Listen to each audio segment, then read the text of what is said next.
Vikings didn't survive the cold because they were strong. They survived because they cheated it. The Arctic is a relentless predator. It hunts the weak and consumes the unprepared. I have buried more men to winter than to war. To survive, they built fortresses out of the very ground. They called it the longhouse, but it was a prehistoric sandwich of survival. Layers of wood, thick-packed turf, and stone. Engineering designed to trap life inside and keep death out.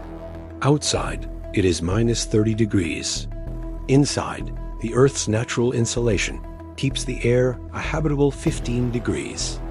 They slept on raised benches. Cold air sinks to the floor, leaving the families to rest in the rising pocket of warmth. But the fire wasn't the only source of heat.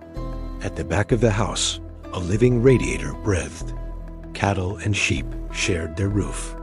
Their massive body heat acted as a central furnace for the entire tribe. To keep the internal stove burning, they consumed thousands of calories. Dried fish and seal oil provided the fuel for the blood, but the land was only half the battle. On the open sea, the spray is a liquid blade of ice. Meet the hud fat, a greasy, waterproof skin bag. In this, two men would zip themselves together to share every spark of body heat. Even their clothes were engineered. Unwashed wool, thick with natural lanolin, repelled water like modern Gore-Tex.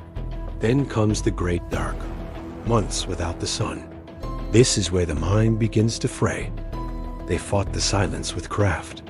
Every carved knot, every story told, was a barrier against the madness of the isolation. Movement was life. On bone skates, they glided over black ice, turning the frozen waste into a highway for the community. Finally, the light returns. A sliver of gold that signals the end of the siege. They did not conquer the cold. They learned to live inside it. Survival was not just strength. It was an art of supreme intelligence. The legacy of those who cheated the grave.